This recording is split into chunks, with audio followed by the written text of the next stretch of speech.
Good morning students. आज 9th class में हमारा जो टॉपिक है रैखिक समीकरण का हल, इस टॉपिक पे हम डिस्कस करेंगे। आप प्रीवियस क्लासेस में पढ़ते हैं, मैंने प्रीवियस लेक्चर में भी बताया है आपको कि एक चर वाला जो रैखिक समीकरण होता है उसका केवल एक हल होता है, केवल एक अद्वितीय हल होता है। उसको हमने संख्या रेखा पे भी निरूपित करके बताया था लास्ट टाइम। और आज हम ये सोचते हैं कि जैसे एक चर वाला रैखिक समीकरण का एक अद्वितीय हल है, तो क्या दो चरों वाले जो रैखिक समीकरण है, दो चर वाला रैखिक समीकरण, उसका भी एक अद्वितीय हल होगा या ज्यादा हल भी हो सकते हैं। तो इसके ऊपर हमारी आज चर्चा रहेगी। जैसे मैं एक जो है समीकरण लेता हूं, दो चरों वाला समीकरण, मान लो मैंने ले लिया 2x plus 3y equal to 6। ये एक मैंने समीकरण लिया, इसमें दो चर हैं x और y। रैखिक समीकरण है ये, क्योंकि x और y की जो घात है वो एक है। तो ये हमारे पास दो चरों वाला रैखिक समीकरण है। सबसे पहले हम ये बात करते हैं कि हल क्या होता है, समीकरण का हल क्या होता है। x और y का ऐसा मान, x और y का ऐसा मान जो हम इस समीकरण में रखें और दोनों साइड बराबर आ जाए, दोनों साइड बराबर आ जाए, तो हम कहते हैं कि x और y का वो मान इस समीकरण का हल है। x और y का मान जो समीकरण को संतुष्ट करता है उसको हम हल कहते हैं। देखिए फॉर एग्जांपल्स, यहां पे हम क्या करेंगे, हम जो है x की वैल्यू और y की वैल्यू पुट करते हैं। जैसे फॉर एग्जांपल मैंने x की वैल्यू पुट कर दी, put x equal to 0, x को मैंने 0 ले लिया और y को मैंने 2 ले लिया। तो देखते हैं x को 0 और y को 2, तो यहां ये 0, ये 6, ये 6 इक्वल टू 6। तो आप देख सकते हैं कि x को मैंने 0 ले लिया, y को 2 ले लिया, तो 6 इक्वल टू 6 आ गया रिजल्ट हमारे पास। ये ट्रू है, ये ट्रू है। तो इसका मीनिंग क्या है कि x और y का ये मान समीकरण को संतुष्ट करता है, संतुष्ट करता है। तो हम ऐसे लिखेंगे कि इसलिए x बराबर है 0 और y बराबर है 2। समीकरण 2x प्लस 3y बराबर 6 का हल है, हल है, ऐसे लिखेंगे। अब हमारी चर्चा यह है कि क्या इसका एक ही हल होगा या और भी हो सकते हैं। और सोचते हैं हम, जैसे अब मैंने क्या है कि x को मैंने पुट कर दिया 3, पुट x इक्वल टू 3 और y को हमने ले लिया 0। x को 3, y को 0 लिख दिया, तो क्या आता है समीकरण के अंदर 2 इंटू 3 और 3 इंटू 0 इक्वल टू 6। ये 6 plus 0 equal to 6, 6 equal to 6। तो आप ये देख सकते हैं कि x बराबर है 3 और y बराबर है 0। ये दोनों मान भी इस समीकरण को संतुष्ट करते हैं। जो समीकरण को संतुष्ट करता है वो हल होता है समीकरण का। तो ये भी इस समीकरण का हल है। अब हमारे सामने दो हल आ चुके हैं, एक ये भी हल है इसका, एक ये भी हल है। तो एक तो हम ये सोचते हैं कि ऐसी कितनी वैल्यू और भी हो सकती हैं कि जो समीकरण को संतुष्ट करें। तो थोड़ा सा इसका फिर मैं तरीका बदल देता हूं। अभी तो मैं x और y दोनों के बारे में सोच रहा हूं। अब हम किसी भी समीकरण के हल निकालते हैं, जो दो चर वाला समीकरण होता है रैखिक समीकरण, उसके हम हल निकालते हैं। इसका तरीका ये करते हैं, या तो हम y का मान x में निकाल लेते हैं। y का मान x में कैसे, जैसे ये मैं लिखता हूं, पहले समीकरण लिखता हूं कि 2x plus 3y equal to 6। अब मैं y का मान निकालना चाहता हूं, तो 2x को साइड में ले जाएंगे, 3y equal to 6 minus 2x, और y से 3 से डिवाइड करेंगे 6 माइनस 2x बाई 3, ये आ जाएगा। अब मेरे पास रिजल्ट ये आ गया कि y equal to 6 minus 2x by 3।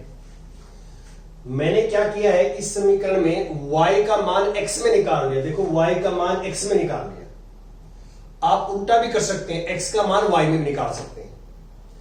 अब इस x का मान कोई भी वास्तविक संख्या लिखिए। देखिए ये एक नंबर लाइन होती है जो आप छोटी क्लासेस से पढ़ रहे हैं, संख्या रेखा। इस संख्या रेखा पे सारी वास्तविक संख्याएं आती हैं, जितनी भी वास्तविक संख्याएं हैं वो सारी संख्या रेखा के ऊपर है। तो आप कोई भी वास्तविक संख्या लीजिए इस और x की जगह पुट करिए तो y भी वास्तविक जो है संख्या आएगी। तो कोई भी आप मान कर लीजिए, जैसे पुट मैंने x को 1 पुट कर दिया, x को 1 पुट करें तो y क्या आएगा। देखो x को 1 पुट किया यहां तो 6 - 2 4/3 आ जाएगा। तो अब x 1 और y 4/3 ये भी समीकरण को संतुष्ट करेगा, जैसे मैंने करके दिखाया है। आप x की जगह उसमें 1 लिखोगे, y की जगह 4/3 लिखोगे, तो ये दोनों वैल्यू इस समीकरण को संतुष्ट करेंगी तो ये भी इसका हल होगा। अब मैं इसकी जगह 2 ले लेता हूं, पुट x = 2, x को 2 लिख दिया यहां पे। 2 × 2 = 4, 2 × 2 = 4, 6 में से 4 माइनस करेंगे 2 आएगा, 2 को 3 से भाग करेंगे तो 2/3। अब x बराबर है 2 और y 2/3, यदि ये उसमें लिखोगे आप तो ये वैल्यू भी समीकरण को संतुष्ट करेगी। तो यह क्या मीनिंग है इसका मीनिंग ये है कि आप x का मान कोई भी वास्तविक संख्या लिखेंगे, यहां पे कोई भी वास्तविक संख्याएं अपरिमित रूप से अनंत होती हैं।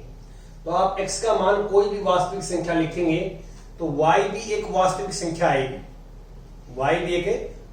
संख्या आएगी। तो ऐसे x के मान और y के मान फिर क्या है, अपरिमित रूप से अनेक आएंगे। क्योंकि वास्तविक संख्या अपरिमित रूप से अनेक होती हैं, अनंत होती हैं। तो इसलिए इस समीकरण के जो 2 चर वाला रैखिक समीकरण है, इसके अपरिमित रूप से अनेकल होते हैं। तो ये आपने नोट करना है यहां पे, नोट कि 2 चरों वाले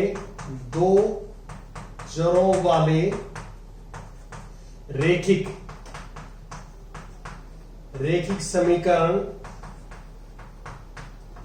के अपरिमित रूप से या अनेक हल होते हैं। अनेक मीन्स अनंत हल होते हैं, अपरिमित रूप से अनंत हल होते हैं। तो ये आपने करना है। देखिए दोनों में अब अंतर हो गया कि जो एक चर वाला रैखिक समीकरण था, एक चर वाला, उसका केवल एक अद्वितीय हल होता है। वो आपने छोटी क्लासेस में कैसे निकालते हैं वो सीखा है।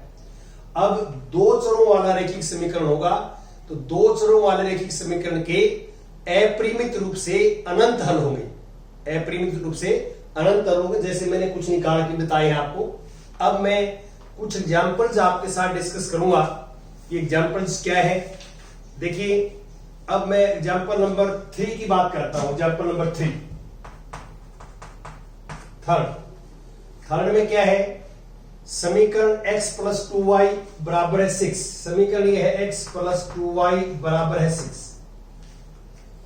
के 4 अलग अलग हल ज्ञात कीजिए। इसके 4 हल ज्ञात करने हैं।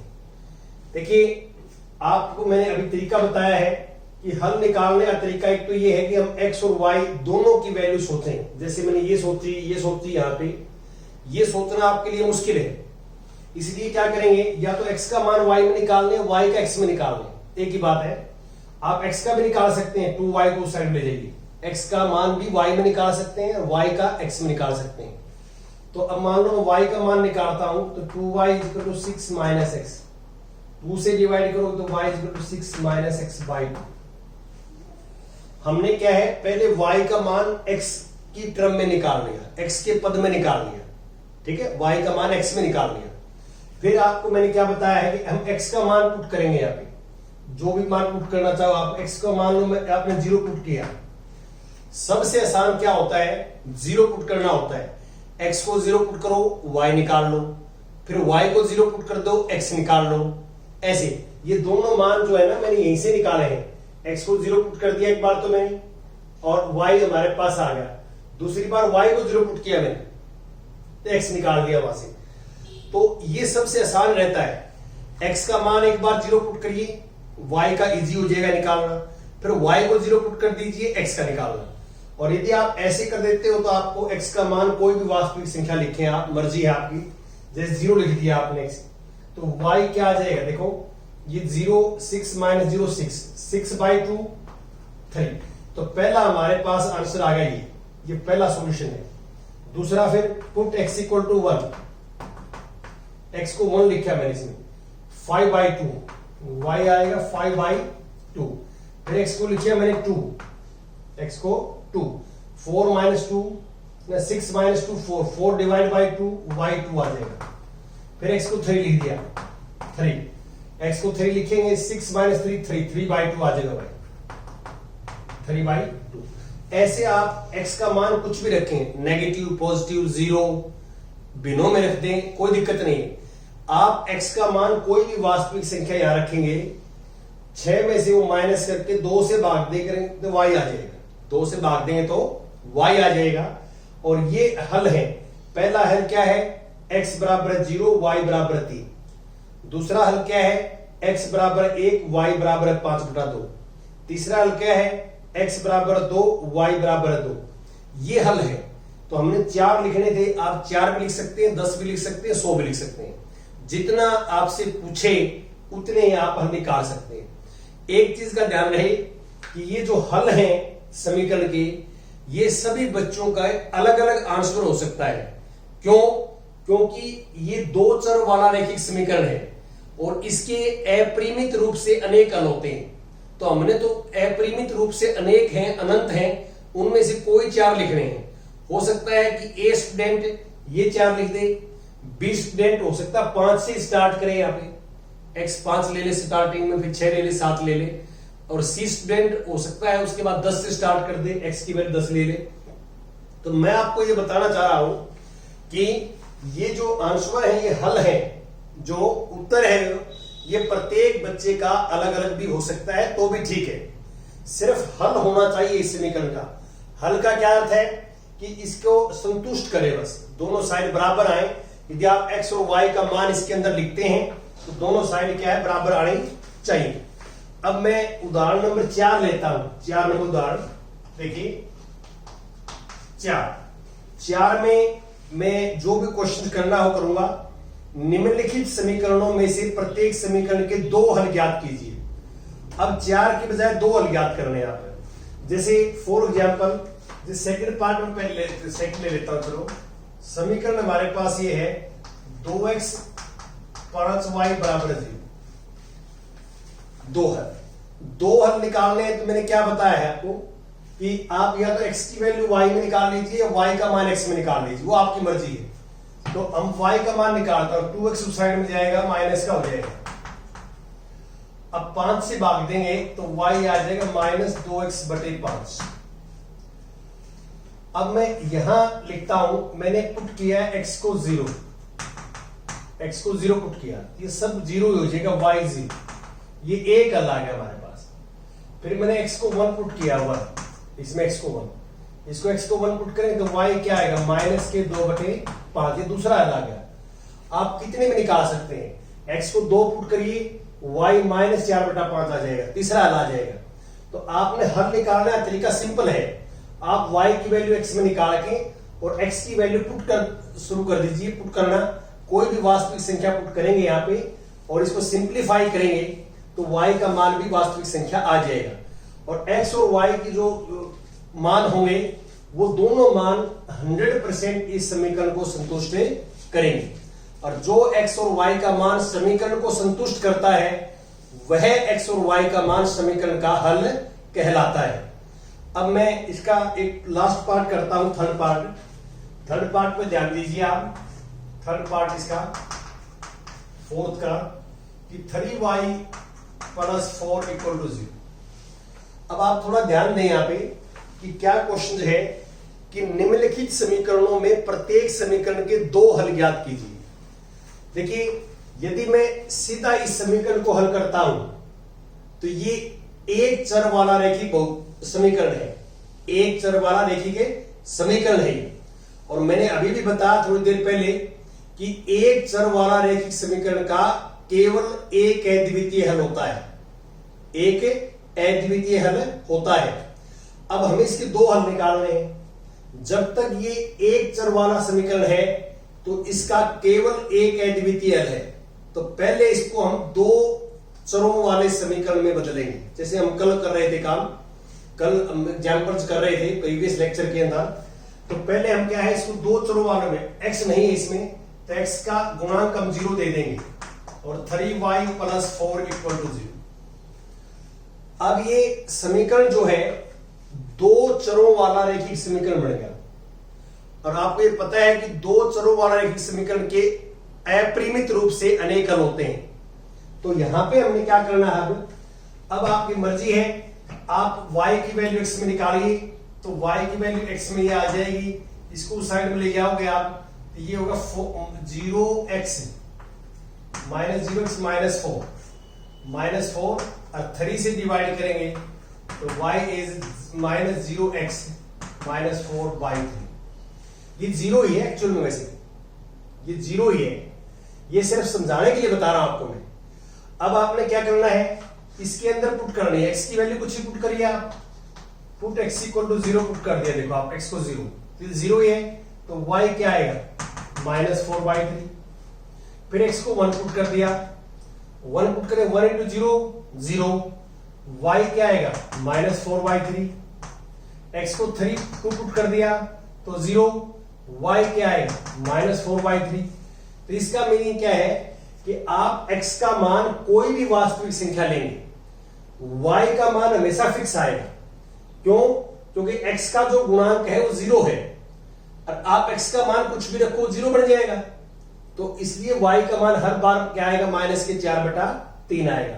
तो ये हल है, ये इसका पहला हल है, x = 0, y बराबर है -4/3, पहला है, दूसरा है, तीसरा है। तो आप कितने निकाल सकते हैं। लेकिन कोई बच्चा इसको यहां से हल करता है, सिर्फ x में नहीं लेके आता हो, ये एक चर वाला रैखिक समीकरण है, एक चर वाला रैखिक समीकरण है। और एक चर वाला रैखिक समीकरण जो होता है उसका केवल एक अद्वितीय हल होता है, इसलिए हमने पहले इसको दो चरों वाले रैखिक समीकरण में बदला और उसके बाद इसके फिर हमने दो हल निकाले। कितने भी निकाल सकते हैं, दो चरों वाले के तो आप कितने भी निकाल सकते हैं। अब मैं कुछ एक्सरसाइज की डाउट्स लेता हूं इसी के। आप एक बार 4.2 एक्सरसाइज का पहला क्वेश्चन देखिए, फर्स्ट क्वेश्चन, निम्नलिखित विकल्पों में से कौन सा विकल्प सत्य है और क्यों। पहला समीकरण क्या दे रखा है, देखो y = 3x = 5। तो आप समीकरण को देखिए, ये दो चरों वाला रैखिक समीकरण है, दो चरों वाला रैखिक समीकरण, x भी आया हुआ है इसमें और y भी आया हुआ है। पहला एक अद्वितीय हल है, दूसरा केवल दो हल है, तीसरा अपरिमित रूप से अनेक हल है।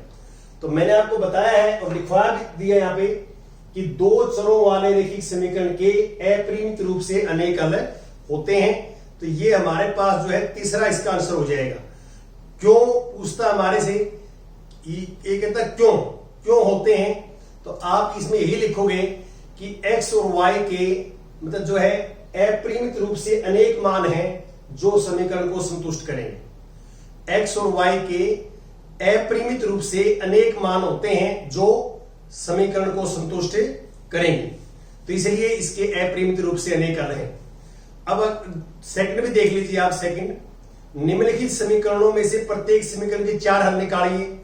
ये आप कर ही चुके हैं कि 4 हल वाला मैंने पहले भी करके दिखाए हैं, इसके भी बताए हैं दो हल, और इसके मैंने 4 हल करके दिखाए हैं।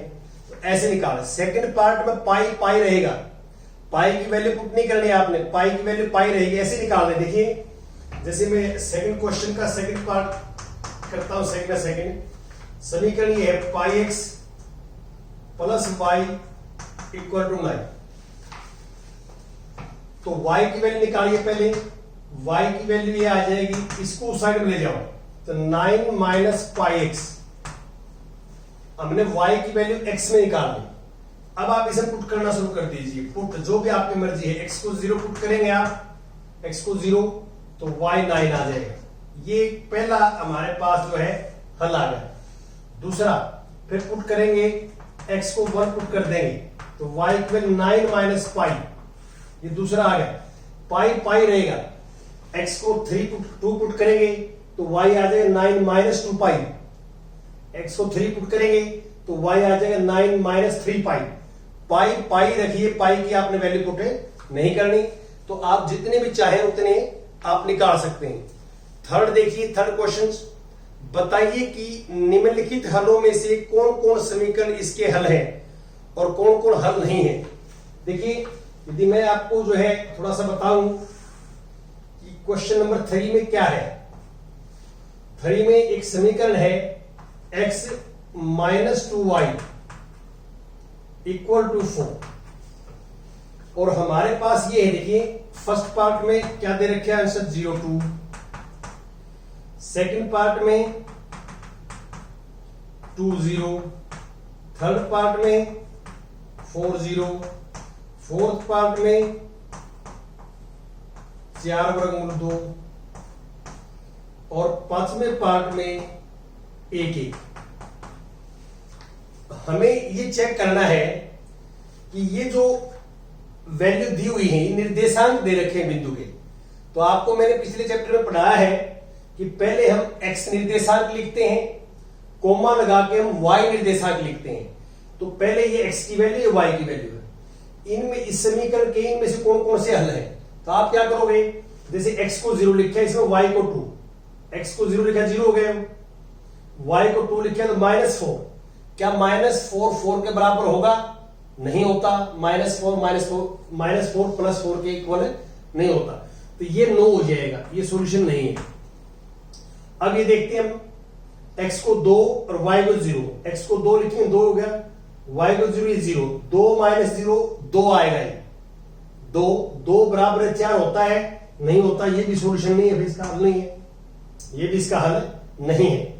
4 0, x को 4 लिखेंगे, y को 0, तो 2 की 0 के साथ गुणा 0 आ जाएगी, तो 4 माइनस 0 4, 4 बराबर 4 होता है, यस ये होता है।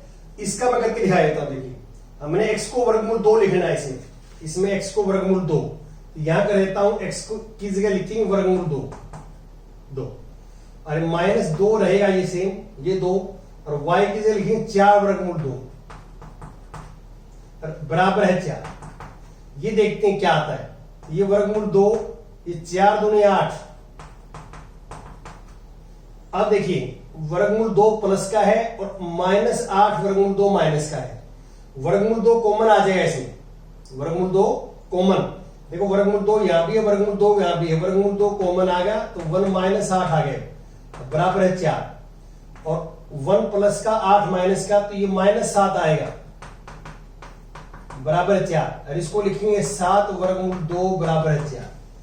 अब ये आपने देखना है कि क्या -7 वर्गमूल 2 इसके बराबर है, ये इसके बराबर नहीं है, 4 के बराबर तो 4 ही होता है, तो ये इसके बराबर नहीं है, गलत आ गया। इसका मीनिंग क्या है कि x और y का ये मान इस समीकरण को संतुष्ट नहीं करता, तो ये इसका हल नहीं है।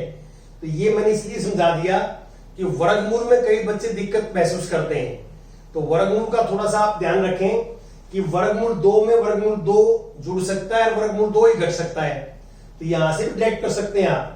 इसका वर्गमूल 2 का अर्थ है 1 वर्गमूल 2, ये बाहर 1 लिखते नहीं है, 1 प्लस का 1 वर्गमूल 2, और ये -8 वर्गमूल 2, तो वर्गमूल 2 वर्गमूल 2 सेम आएगा, बाहर वाले घटेंगे, जो 1 है जो -8 है तो माइनस के साथ आ जाएगा, कॉमन लेके भी कर सकते हैं आप, जैसे मैंने कॉमन लिया है, और आप ऐसे भी लिख सकते हैं। ये भी हल नहीं है इसका, नो, और 1 1 पुट करोगे तो ये भी हल नहीं है, नो। इसका केवल एक हल है, सिर्फ 3 नंबर वाला, 3 नंबर पे है, वो इसकी समीकरण को संतुष्ट करता है। 3 नंबर पे जो x और y के मान है वो समीकरण को संतुष्ट करता है, तो ये बाकी नहीं करते। अब लास्ट वाला क्वेश्चन नंबर 4 मैं लेता हूं, क्वेश्चन नंबर 4 लास्ट है, क्या है कि k का मान ज्ञात कीजिए कि x बराबर है 2, इस समीकरण के हल है 3y बराबर है k, और x बराबर है 2 और y बराबर 1 समीकरण के हल है। ये दे रखा है। देखो आपने क्या करना है कि इस समीकरण में देखो ये के यहां लिखा हुआ है, हमने इस के का मान ज्ञात करना है।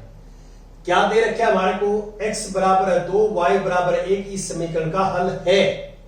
हल दे रखा है तो हल है तो ये दोनों मान इसको संतुष्ट करेंगे, क्योंकि x बराबर 2 y बराबर 1 समीकरण का हल है, इसलिए क्योंकि ये है तो इसलिए होगा x का मान 2 रखेंगे हम यहां और y का मान 1 रखेंगे और बराबर की 2 दूनी 4 और 3 एकम 3 बराबर की 4 3 7 बराबर की, तो k का मान 7 आ गया।